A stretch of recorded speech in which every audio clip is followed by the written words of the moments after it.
전민수님 제3과 한국천주교회에 대한 교리 수업을 지금부터 진행하도록 하겠습니다. 오늘도 시작 기도로 주님의 기도를 함께 마치겠습니다. 성부와 성자와 성령의 이름으로 아멘. 하늘에 계신 우리 아버지의 이름 거룩히 빛나시며 아버지의 나라가 오시며 아버지의 뜻이 하늘에서와 같이 땅에서도 이루어지소서. 오늘 저희에게 일용할 양식을 주시고 저희에게 잘못한 일을 저희가 용서하오니 저희 죄를 용서하시고 저희를 유혹에 빠지지 않게 하시고 악에서 구하소서. 아멘. 성부와 성자와 성령의 이름으로 아멘. 네, 여러분, 오늘은 제3과 한국천주교회에 대한 내용으로 교리 수업을 진행해 보도록 하겠습니다. 전 세계 어딜 가도 한국천주교회 같은 교회가 없어요. 왜 그런 줄 아세요? 한국천주교회는 평신도들의 힘에 의해서 생겨졌기 때문이에요.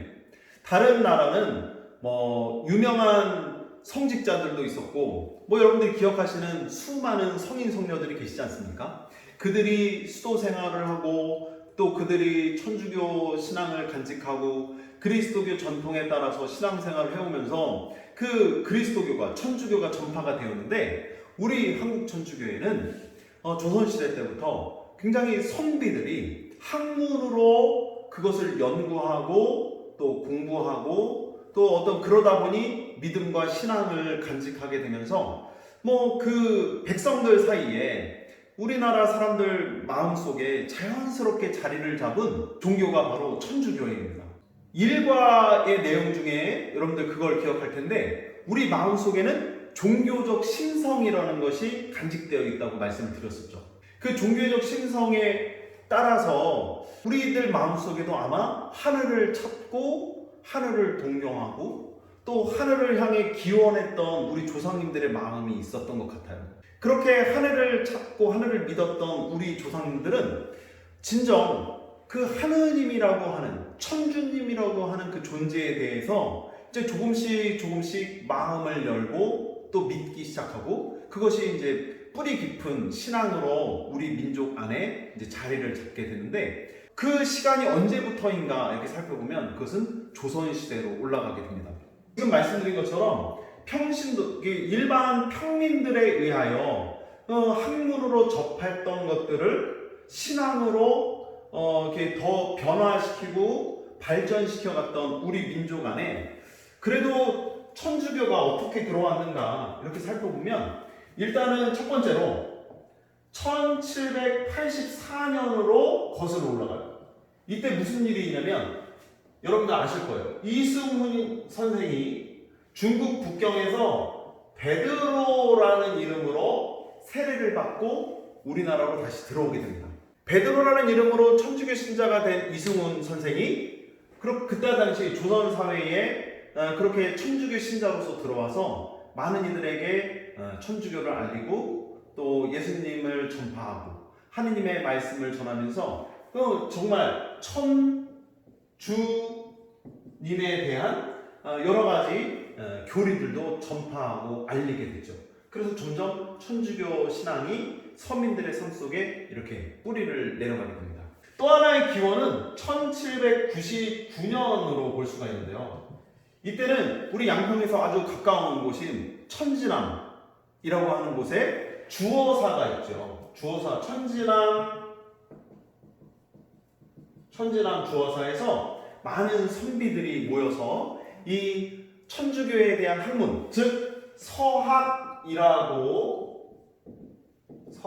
전해지는 그 학문들을 이제 배우기 시작합니다. 그래서 그 내용들을 연구하고 함께 공부하고 학문적으로 이렇게 연구하면서 그 이론들을 정립해 나가면서 서서히 천주교에 대한 지식들을 넓혀가게 됐고 그 지식들이 바탕이 되어서 어떤 천주교 신앙을 이제 또 뿌리내리게 되는 그런 어떤 기원을 마련하게 돼요. 크게 이렇게 두 가지 좀 학설로서 그 우리나라의 천주교가 전파된 것을 좀 살펴볼 수가 있는데 이것이 맞는지 이런 것을 따지기에 앞서서 정말 중요한 것은 우리나라의 조선시대의 천주교가 전래된 것은 어떤 성직자에 의하여 이루어진 것이 아니라 우리 평신도들의 힘에 의하여 자발적으로 그 신앙이 뿌리를 내리게 됐다는 것에 굉장히 커다란 의의가 있어요. 전 세계적으로 이러한 나라는 없었고 그렇게 천주교가 전파된 사례도 없죠. 그만큼 유일무이하게 우리 한국천주교회는 참으로 놀랍게 이 천주교 신앙이 전파되게 됩니다. 그렇게 놀랍게 전파가 됐지만 안타깝게도 우리 한국천주교회는 그 시작부터 서슬퍼런 박해의 시간들을 감수해야만 했어요. 너무 안타까운 일이죠. 그 박해의 기간은 1700년대 후반부터 1900년대까지 거의 한 100년 넘는 시간 동안 참으로 많은 이들의 생명을 앗아가는 정말 그 박해의 시간을 겪게 되는데, 그 가운데에서도 끝까지 하느님을 믿고 하느님의 가르침에 따라 살아가려고 애썼던 우리 신앙 선조들이 참으로 많이 계십니다. 신앙 선조들 하면 여러분들 머릿속에 가장 먼저 떠오르시는 분은 아마 김대건 안드레아 신부님이 아니실까 싶어요. 그리고 우리 양평성당의 주보이신 정화상 바오로 성인도 있고, 또 그리고 우리 한국천주교회의 자랑인 그 동료 순교자들이 계시죠. 모두 103분의 순교 성인들을 모시고 있는 정말 전 세계에 정말 자랑하고픈 우리 신앙 선조들의 그런 좋고 훌륭한 모습들이 있죠. 그리고 2014년 8월에 교황 프란시스코 성하께서 우리나라에 이제 방한을 하셔서 10옥씩 미사를 지내셨음을 여러분들이 기억하실 거예요. 그때 윤지충 바오로와 동료 순교자 123위에 대한 10옥씩이 있었는데, 그만큼 우리는 103분의 성인과 124분의 복자를 모시게 되는 굉장히 은총과 축복 속에 살아가고 있는 우리 교회, 가톨릭 교회의 모습을 오늘날 이렇게 함께 하고 있는 것입니다. 그만큼 우리는 신앙 선조들이 보여주었던 굳은 신앙과 하느님께 대한 열정, 목숨을 내어 바치면서까지도 신앙을 지키고자 했던 그들의 굳은 마음을 늘 마음속에 품고 살아가면서 그 좋은 선조들의 후손답게 정말 영광스럽고 자랑스럽게 생각하면서 앞으로도 신앙생활을 잘 해나갈 수 있도록 이렇게 또 다짐하는 시간들이 오늘 우리가 이 공부를 통해서, 이 교리 수업을 통해서 다시 한번 되새길 수 있는 시간이 될 수 있을 것 같습니다. 교재를 한번 보겠습니다. 32페이지에 보면 천주교의 유래가 어떻게 됐는가 이렇게 나오는데, 천주교는 예수 그리스도께서 세우신 교회입니다. 결국 다른 누군가 어떤 인간이 세운 종교가 아니라 하느님께서 직접 세우신 교회가 바로 천주교라고 하는 것이죠. 여기서 잠깐 천주교라는 것을 좀 설명을 드리고 싶은데, 천주교는 다른 말로 가톨릭이라고 하죠. 근데 여러분들 우리나라 말로 표현하는 거를 잘 보셔야 돼요. 어떤 분은 카톨릭이라고 그러고, 어떤 분은 가도릭이라고 그러고, 어떤 분은 개도릭이라고 그러는 분도 저는 들어봤어요. 근데 그 영어식 발음이기 때문에 뭐 다른 어떤 표현을 쓸 수 있지만 국문으로는 가톨릭이라고 쓰는 것이 정답입니다. 뭐 영어로는 이렇게 쓰죠. 네, 이렇게 가톨릭이라고 써서 이 가톨릭을 발음할 때 카톨릭, 뭐 개도릭, 뭐 이렇게 여러 가지 발음을 하지만 천주교는 가톨릭입니다. 근데 이 천주교는 지금 말씀드린 것처럼 예수 그리스도께서 직접 세우셨기 때문에 다른 말로 그리스도교라고 불러요. 그리스도교인데, 이 그리스도라는 말을 조선시대에 처음으로 그 언어를 접근하고 그 그리스도라는 말을 뭔가 문자화 시켜야 됐죠. 그래서 이 그리스도교를 다른 말로 기독교라고 이렇게 쓸 수밖에 없게 됐었어요. 그래서 그리스도교가 바로 기독이라는 말을 우리 기독이라는 말은 한자식 표현이죠. 한자식 표현으로 그리스도교가 기독교가 된 거예요. 개신교 신자들이 자기는 기독교 신자라고 말하는 경우가 있어요. 근데 엄밀히 따지면 개신교 신자들이 나는 기독교 신자입니다 말하는 것은 좀 어폐가 있어요. 왜냐면 천주교 신자도 기독교 신자이기 때문에. 기독교 안에 천주교와 개신교와 정교회가 들어있어요. 그런데 개신교 신자들은 자기네만이 기독교 신자라고 생각하는 경우가 있는데, 이건 잘못된 표현이에요. 개신교 신자는 예배당 다니는 사람은 저는 개신교 신자입니다 해야 되고, 여러분들은 성당 다니는 사람이니까 천주교 신자입니다 라고 말하는 것이 옳습니다. 이렇게 천주교는 뭐 이런 이름들을 지니고 있습니다. 지니고 있는데, 어쨌든 우리 천주교회는 어떤 사람이 세운 어느 날 갑자기 탄생한 것이 아니라 예수 그리스도께서 직접 세우신 교회이기 때문에 예수님과 함께 생활하던 제자들인 사도들로부터 이어오는 법통을 지니고 오늘날까지 이렇게 오고 있어요.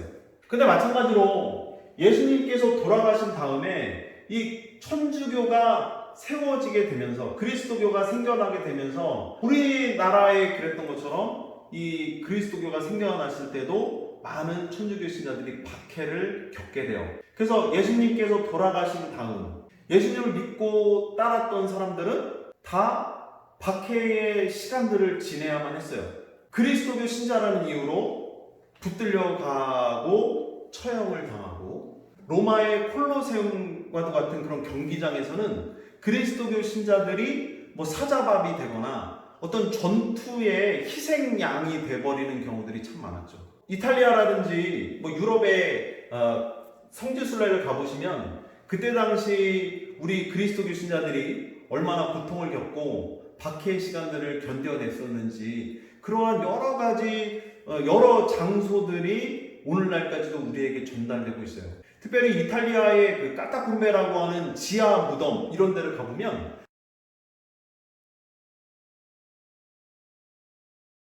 사람들이 박해를 피해서 땅속에 숨어 살았던 거예요. 밖으로 나올 수가 없어요. 밖으로 나올 수가 없으니까 사람들이 죽으면 그 안에서 땅을 파고 마치 두더지나 개미들처럼 정말 땅속에서 그렇게 어렵게 생존해야만 했어요. 그래서 그 안에서 돌아가시는 모든 신자들은 그 안에서 땅을 파고 거기에 묻히게 되는 거죠. 참 그 까타콤베라는 곳을 저도 좀 가봤는데 정말 좀 안타깝고 마음이 정말 아픈 그런 장소가 아닐 수 없더라고요. 그런데 참으로 은혜롭게도 박해의 시간이 뭐 평생 지속되진 않았어요. 박해의 기간이 끝나고 드디어 신앙의 자유가 선포되는 시간이 오죠. 그때가 기원 후 313년. 그 유명한 로마의 황제가 있죠. 콘스탄티누스 대제. 이 사람이 로마의 국교로서 그리스도교를 공인해요. 그렇게 되면서 신앙의 자유가 선포가 되었고, 그때부터 사람들은 마음 놓고 이제 신앙생활을 해나갈 수 있게 돼요. 근데 그 전에 뭐 예수님 사후 거의 300년 동안은 정말 박해의 시간을 지낼 수밖에 없었죠. 너무 안타까운 시간입니다. 그래도 313년에 콘스탄티누스 대제가 신앙의 자유를 선포하고 그리스도교를 로마의 국교로 정한 다음부터는 정말 이제 하느님께서 함께 하시는, 정말 신앙인들이 자유롭게 신앙생활을 할 수 있는 좋은 시간들이 찾아오게 됐죠. 이때 콘스탄티누스 대제라는 분을 말씀드렸는데 그의 어머니가 누군지 아세요? 그의 어머니가 바로 헬레나 성녀예요. 이 헬레나 성녀가 콘스탄티누스 대제의 어머니로서 지내면서 이 그리스도교 신앙이 전파될 수 있도록 참으로 많은 역할들을 수행하셨다고 그래요. 전해지는 바에 의하면 로마에 가면 라테라노 대성당이라는 데가 있거든요. 그 라테라노 성당 건너편에 성계단 성당이라고 있어요.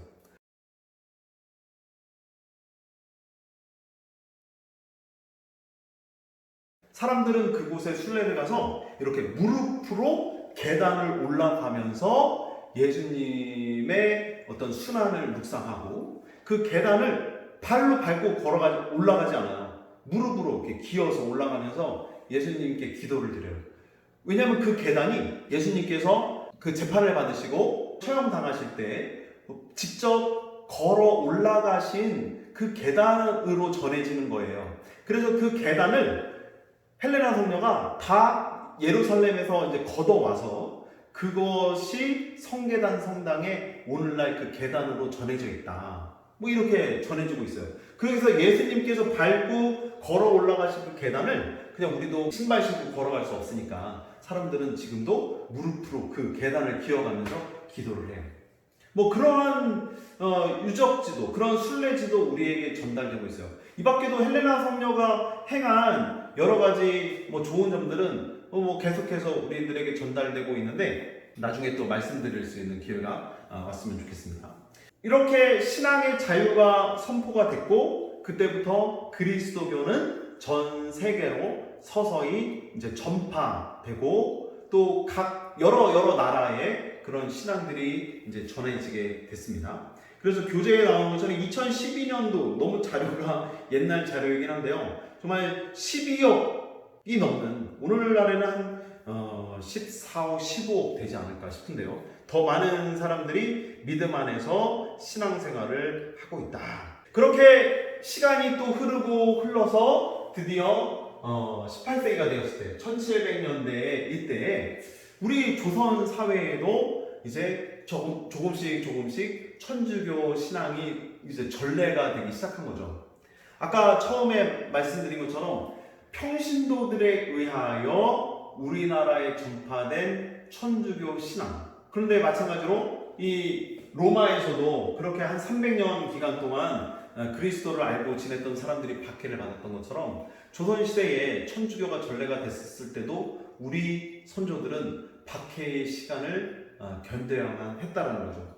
그 박해의 시간이 이제 1800년대 되면서부터 이제 일어나게 됩니다. 교재 33페이지 아래쪽에 보면 아까 제가 말씀드린 것처럼 1784년에 이승훈 선생이 북경에서 그라모니 신부님한테 세례를 받고 돌아왔을 때부터 본격적인 신자들의 공동체가 시작되었다라는 말이 있고요. 그 다음에 그 전에도 이미 서학이라는 것이 학문적으로 우리에게 전달이 되면서 많은 선비들과 우리들의 조상들은 이미 학문적으로 천주교 신앙을 접했었다라고 하는 것들을 우리는 이미 좀 들어보셨던 분들이 계실 거예요. 이런 천주교의 가르침은 매우 놀라웠습니다.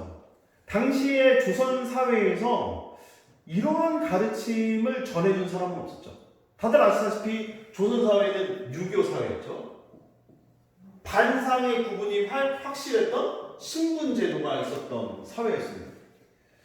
그러다 보니 모든 이들이 하느님 안에 평등하다라고 하는 것이 당시에는 정말 받아들일 수가 없었겠죠. 양반들이, 지체 높은 양반들이 자기네 집 종하고 신분이 똑같다고 하는 건데 그 양반들이 가만히 있었겠어요? 뭐 임금하고 뭐 그냥 평범한 사람들이 다 똑같은 사람들이 듣고 똑같이 존엄하다라고 하는 천주교의 가르침이 임금님 보기에 뭐 좋게 들렸겠어요? 뭐 전혀 아니잖아요. 게다가 이 유교 사회에서 살았던 이들이 정말 여러 가지 유교의 가르침과 어떤 조상 제사라든지 혹은 유교의 전통적인 인의 예지와도 같은 그런 여러 가지 덕목들을 실천했던 그들에게 있어서 뭐 어떤 사랑이라든지 자비라든지 혹은 모든 사람들이 서로를 인정하고 보듬고 살아가야 한다라고 하는 그리스도교의 전통적인 가르침이 낯설고 생소했고 때로는 이렇게 거부감을 불러일으킬 수밖에 없었던 그때의 사회적인 분위기들이 있죠. 조선 사회는 종교적으로 유교 사회였고 그 다음에 종교적으로 그랬고요. 학문적으로는 성리학이 지배하는 그런 사회였죠. 그래서 어떤 그 실생활에 유용하거나 그 어떤 우리들의 삶의 어떤 바탕이 되는 그런 어떤 정신적인 것은 강조하긴 했었으나 우리들의 삶의 모든 어떤 인간의 존엄성, 평등, 사랑 이런 것들은 상대적으로 좀 가치가 절하되어 있었던 것은 사실이죠. 그러다 보니까 그런 어떤 사회의 질서, 이게 신부는 질서잖아요. 질서, 위계 뭐 이런 것들이 강조되고 있었던 조선 사회에서 천주교는 당연히 처음부터 첫 발을 내딛는 순간부터 부딪힐 수밖에 없는, 게다가 이제 새롭게 들어온 학문이다 보니 자연스럽게 박해를 받을 수밖에 없는 그런 상황에 놓이게 됐었습니다. 그래도 늘 양반들한테 서름을 받았던 평민들이나 늘 인간 이하의 취급을 받았던 어떤 천민들, 노예들, 뭐 어떤 하인들 이런 사람들은 천주교의 가르침이 굉장히 매력적일 수밖에 없었죠. 나도 귀하다고 말해주는 천주교. 천주님이 나를 보살피고 계시다라는 그 따뜻한 마음. 그리고 우리는 결국 이 지상에서의 모든 고생과 힘든 시간을 마치면 나중에 죽어서 영원한 행복이 있는, 또 영생을 누릴 수 있는 천국, 즉 하느님 나라에 갈 수 있다라고 하는 그 희망이 조선 사회의 많은 서민들에게 큰 위로와 용기를 심어줄 수 있었습니다. 그 위로와 용기를 가득 받고 있었던 천주교 신자들은 그렇게 해서 하느님을 알게 되고 또 하느님의 말씀대로 살아가려고 애를 썼죠. 하지만 당시에 기득권층과 또 양반네들의 그런 어떤 박해의 손길 속에서 이들은 그렇게 형장의 이슬로 사라지거나 좀 아픔을 견디면서 때로는 모든 것을 잃고 일찍 세상을 떠나는 일들이 너무 많았어요. 참으로 안타까운 과거의 모습이죠. 그런데 천주교의 이런 어떤 새로운 가르침들은 여전히 사람들 속에서 이렇게 퍼져나가게 됩니다. 교재에 나오는 것처럼 양반과 천민, 남자와 여자라는 엄격한 신분 차별이 있던 사회에서 참으로 획기적이었던 그런 일이 아닐 수 없었죠. 하느님 아래 모든 사람들이 평등하다는 것. 그리고 저도 이 사실은 너무 감격스럽고 참으로 은혜로운 이야기처럼 들리는데, 우리 인간이 존엄하다라는 것을 그 당시에 사람들은 몰랐다는 거죠. 천민들은 정말 가축 취급당하고 개 취급당하는 경우들이 얼마나 많았어요. 하인들이 죽어나가도 모르는 경우들도 참 많았고, 사람이 사람으로서 대우를 받지 못하는 그러한 때에 천주교에서는 그러한 이들이 참으로 귀하고 소중하고, 하느님도 그들을 위해서 이 세상에 당신의 아들을 보내줬고, 그 아들은 그러한 사람을 위해서 목숨까지 내어주는 지극한 사랑을 보여주셨다고 하는 천주교의 가르침은 사람들에게 굉장히 커다란 위안이 됐겠죠. 그렇지만 이 가톨릭교회는 아까 말했듯이 천주교회는 그 시작부터 박해를 겪게 되는데, 그래서 그 박해가 1800년도 안에 이렇게 쭉 이어지게 되는데, 우리나라의 박해는 크게 4개의 박해를 기억하게 됩니다. 이름하여 사대박해예요. 사대박해라고 하는 것은 그 사이에 그 대박해엔 들어가지 않지만 여전히 박해가 소소하게 계속해서 꾸준히 있었다는 거예요. 그렇지만 그 100여 년의 기간 동안 이때는 정말 커다란 박해, 그래서 많은 신앙인들이 목숨을 잃고 하느님을 믿다가 그렇게 하느님께 돌아가게 되는 그런 일들이 이때 벌어지죠. 그때가 언제냐면, 첫 번째로 기억하셔야 될 4대 박해는 신유박해입니다. 신유박해는 1801년, 이때 조선의 임금은 순조 임금이었습니다. 순조 임금이 다스리고 있었던 이때에 신유박해가 이루어지는데, 이 신유박해 때 있었던 대표적인 사건을 보면 정약용 선생이 유배를 가게 돼요. 정약용 선생이 유배를 간 곳은 강진에 있는 다산초당이라는 곳으로 전해지는 그곳이죠. 그래서 강진으로 유배를 가는 일도 벌어지고, 정치적으로 박해가 되게 심했어요. 심했습니다.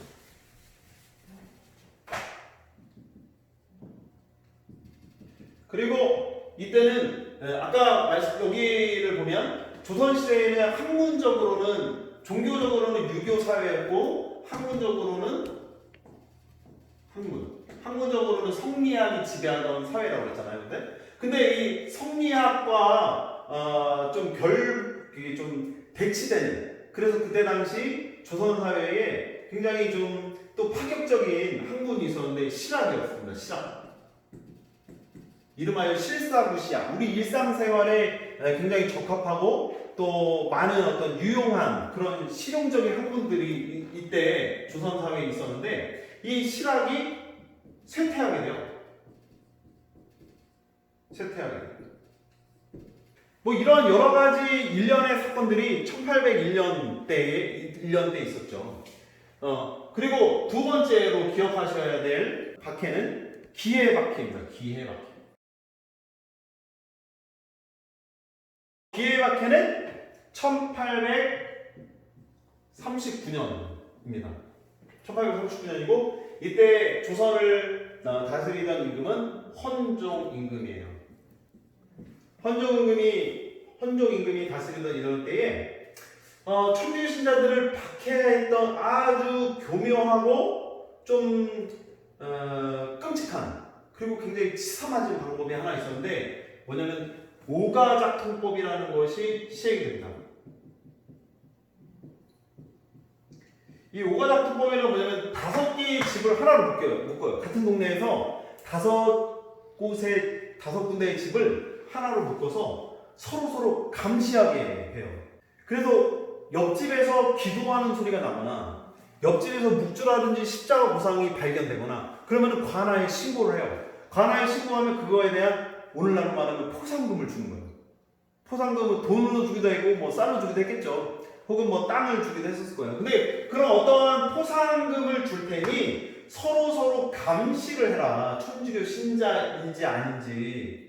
그러니까 어떻게 됐겠어요? 내 이웃을 믿지 못하게 돼요. 심지어 배고파서 그렇게 굶주려서 허덕이는 사람들이 어디선가 십자가 구상을 구해오고 묵주 같은 성물들을 갖고 와서 옆집에다 몰래 숨겨놔요. 몰래 숨겨놓고 관아에 가서는 그 옆집을 신고하는 거죠. 왜냐? 신고하면 포상금을 주니까. 그렇게 거짓으로 꾸미고 서로가 서로를 믿지 못하게 했던 1839년 기해년에 아주 교묘하고 사람들을 그렇게 이간질시켜 놓았던 이런 방법들이 오늘날까지도 사람들에게 알려져 있어요. 그리고 이 우가적통법을 시행함으로 인해서 뭐 천주교 신자들을 색출해내고자 함도 있었지만 그렇게 서로가 서로를 믿지 못하는 불신의 사회를 조장한 그때 당시 안타까운 모습들이 이렇게 있습니다. 세 번째 박해는 1846년인데요. 병오년입니다. 그래서 병오박해라고 해요. 1846년. 1846년 병오박해는 우리 천주교 신자들에게 참으로 안타깝고 정말 슬픈 해가 아닐 수가 없어요. 왜냐하면 이때 대표적인 일이 뭐냐면 김대원 신부님이 이때 순교하세요. 김대원 신부님 순교. 김대원 신부님은 여러분들 아시다시피 우리 한국 천주교회의 첫 번째 사제시잖아요. 그죠? 첫 번째 사제이신 김대원 안드레아 신부님의 뒤를 이어 신부님과 함께 마카오로 유학을 떠났었던 최양업 토마스 이제 신부님이 계시고 함께 유학길을 올랐었던 또 한 명의 친구가 벗이 있어요. 신부님이 되지 못하고 그 유학하는 동안에 이제 그 병을 얻어서 안타깝게 일찍 세상을 떠난 분이 계신데 여러분들 알다시피 최방제 프란치스코라고 하는 신학생도 있었죠. 이 셋 중에 제일 먼저 사제가 되신 김대건 안드레아 신부님 그 분의 어떤 순교 이야기는 사실 이 시간에 하면 좀 시간이 모자랄 정도로 드릴 말씀이 많고 한데 그 신부님이 1846년에 돌아가세요. 1845년에 이분이 서품을 받으셨거든요. 상해 김강성당이라는 곳에서 사제 서품을 받았는데 글쎄 1년도 채 안 돼서 선교사들이 조선에 잘 오실 수 있도록 입국 통로를 마련하시려던 중 포졸들에게 체포가 되셔서 한강의 세남터에서 순교하시게 됩니다. 뭐 그런 이야기들은 여러분들이 나중에 저를 통해서 이렇게 들어볼 수가 있겠고요. 다시 사례박해 이야기로 들어오면 끝으로 이제 네 번째 박해는 병인박해입니다. 병인박해는 1866년입니다.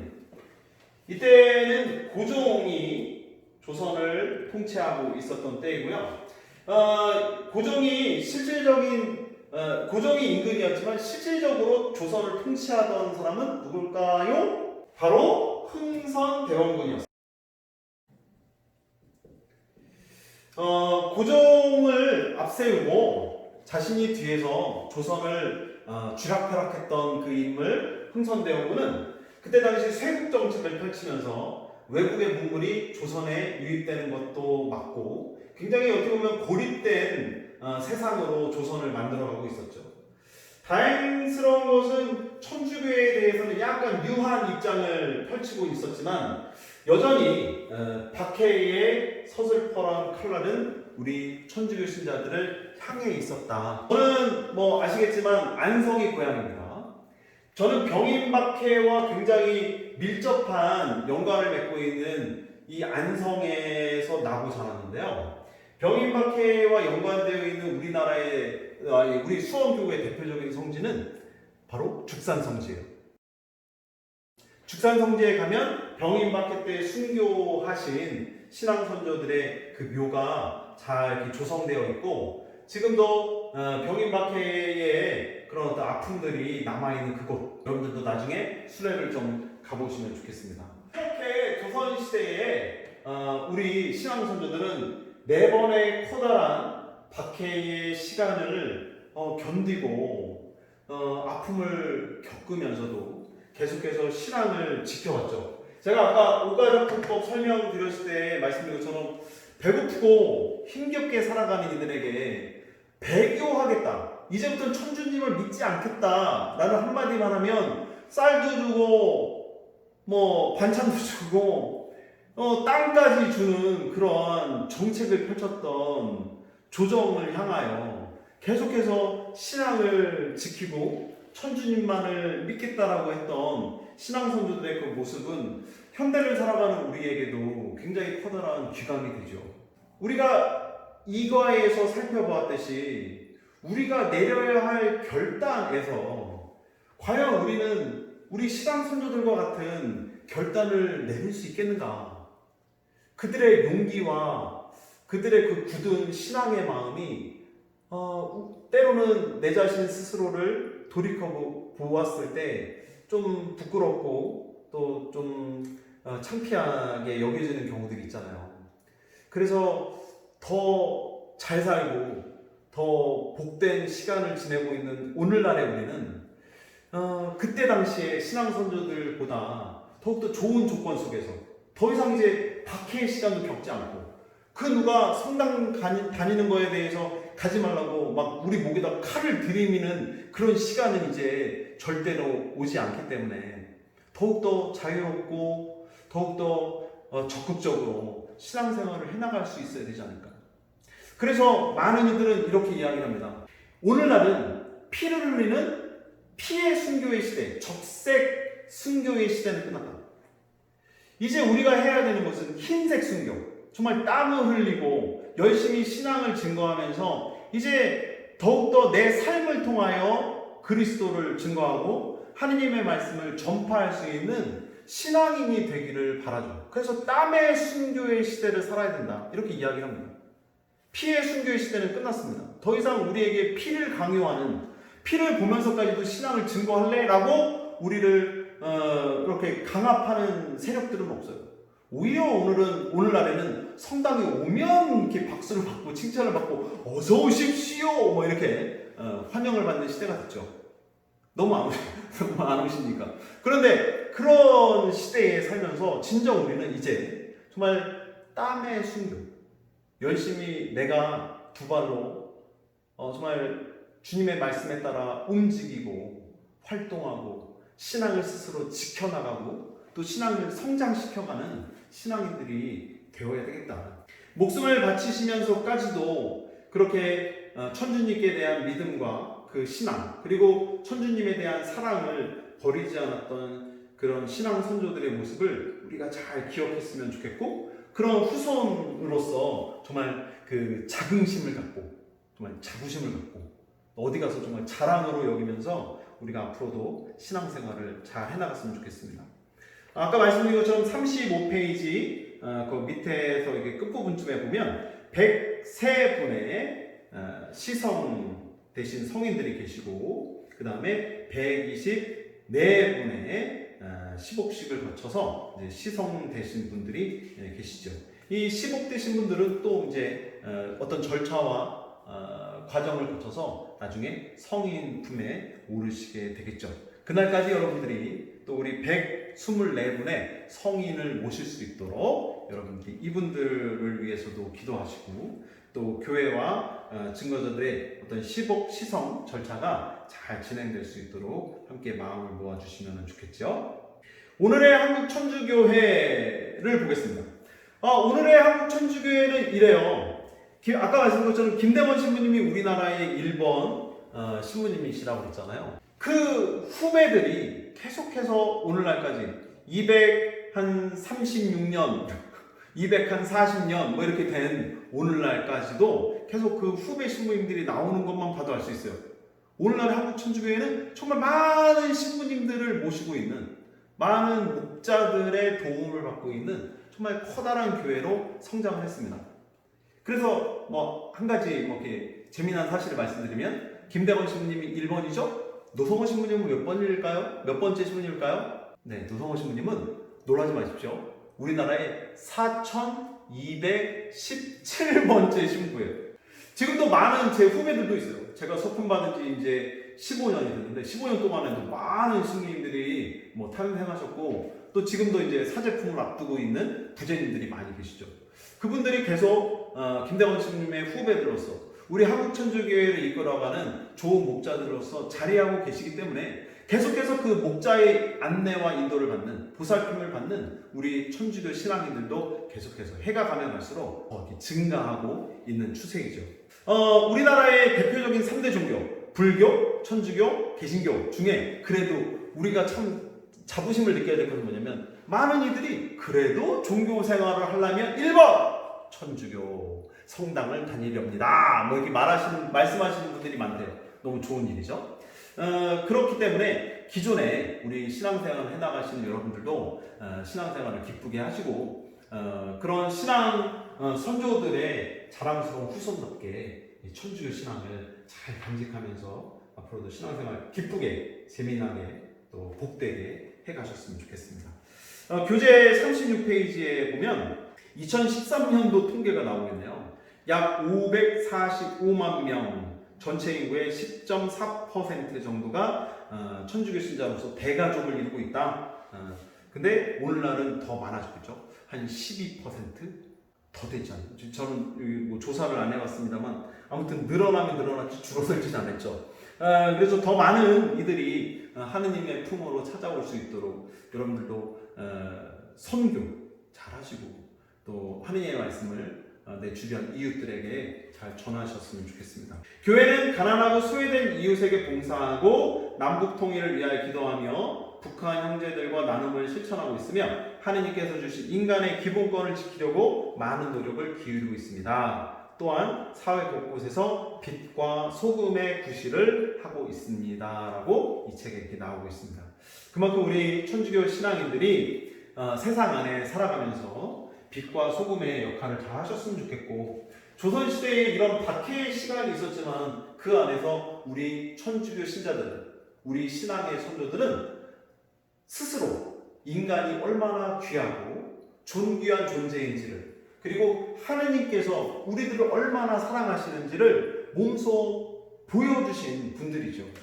그분들이 목숨을 바치면서까지, 그렇게 피를 흘려가면서까지, 그렇게 배가 고파서 굶주리고 있는 동안에도 정말 하느님께 대한 신앙을 버리지 않았던 이유는 그만큼 우리 인간을 사랑하신 하느님의 사랑을 다른 이들에게 전파하고자 했던 것이 아닌가. 그래서 저는 오늘 끝으로 이런 말씀을 드리고 싶어요. 예수님은 우리 사람을 많이 사랑하셨죠. 그 사람을 사랑하셨던 예수님을 전하기 위하여 목숨까지도 내어 바쳤던 우리 신앙 선조들의 그 삶이 우리들에게 오늘날까지 전해집니다. 근데 한번 이 삶을 잘 한번 보세요. 여기에 놀라운 사실이 있어요. 자, 사랑입니다.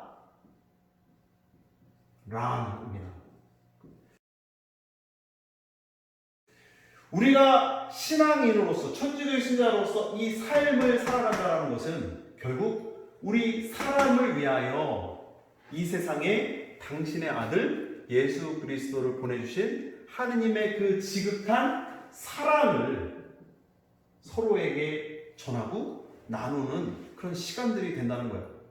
그런 시간들이 연장되고 지속되고 오늘날까지 전해질 수 있도록 그렇게 피를 흘려가면서까지도 그 하느님의 사랑을 전했던 우리 신앙선조들의 삶이 오늘을 살아가는 우리 사람들에게도 전해지고 있어요.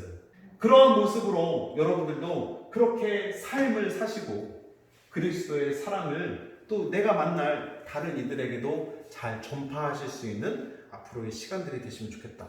여러분들 한국 천주교회에 몸을 담고 천주교 신앙을 간직하고 살아가고 계심을 정말 자랑스럽게 여기셔야 돼요. 그래서 제가 첫 번째 시간에 교리 끝날 때 했던 것처럼 어디 가서든지 십자성호를 긋는 것에 대해서 부끄러워 마시고 십자성호를 당당하게 정말 멋있게 그으면서 내가 천주교인이요, 나는 살아서도 죽어서도 천주님만을 믿는 그분의 자녀입니다라고 용맹하게 고백할 수 있는 신앙인들이 될 수 있도록 해야 돼요. 그러한 모습으로 살아갈 수 있도록 우리 신앙선조들이 나를 대신해서 먼저 살아주셨죠. 우리도 그렇게 멋진 신앙인의 모습으로 살아가면서 나의 신앙이 또 내 후손들에게 잘 전달될 수 있도록 함께 마음을 모으고 기도했으면 좋겠습니다. 이것으로 제3과 한국 천주교회에 대한 강의를 좀 마무리하도록 하겠습니다. 오늘 배우셨던 것들은 좀 역사적인 이야기들이 좀 많고 또 역사적인 사실을 알아야 이해할 수 있는 부분들도 많았기 때문에 저의 설명은 정말 빙산의 일각으로 부족함이 참 많았을 것이라고 생각합니다. 그래서 스스로 좀 요즘에는 인터넷 자료라든지 어떤 서적을 통해서 우리가 이런 정보들을 얻을 수 있는 경로들이 많이 발달되어 있으니까 여러분들도 더 궁금하신 것이 있으면 좀 살펴보시고 혹여 저한테 궁금하신 거나 질문하실 것이 있으면 댓글에 좀 남겨주시면 제가 이렇게 답변을 드리도록 하겠습니다. 끝내면서 영화 하나 추천해 드릴게요. 이 영화를 좀 꼭 보셨으면 좋겠어요. 이 영화는 조선시대의 우리 신앙선조들이 어떠한 방식으로 순교를 당했는가를 간접적으로 느껴볼 수 있는 영화예요. 차승원 씨가 주연이었어요. 제목은 혈의 누에.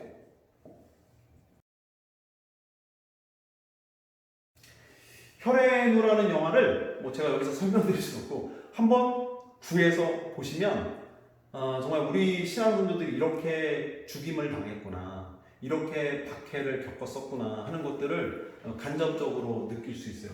조선시대 때 그렇게 여기에 보면은 끔찍한 방법으로 사람들이 좀 학살당하는 장면들이 나오는데요. 노약자와 임산부는 시청을 좀 주의해주시고 이 영화를 한번 보시면 조선시대의 그런 박해 시간을 좀 이해하는데 많은 도움을 얻으시리라 생각합니다. 네, 다음 시간에는 제4과 천주교에 대한 소개를 담고 있는 내용을 같이 수업하면서 또 교리를 이어가 보도록 하겠습니다. 오늘도 저의 강의를 기쁘게 또 즐겁게 잘 들어주신 모든 분들께 진심으로 감사를 드리고요. 다음 시간에 그러면 이제 4과 천주교 소개라는 또 주제를 갖고 여러분들과 이 시간을 이어가도록 하겠습니다.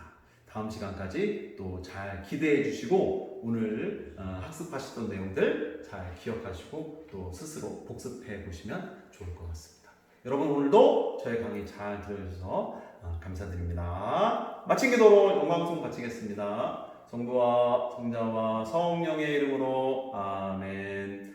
영광이 성부와 성자와 성령께 처음과 같이 이제와 항상 영원히 아멘. 성부와 성자와 성령의 이름으로 아멘. 다음 시간에 또 만나요.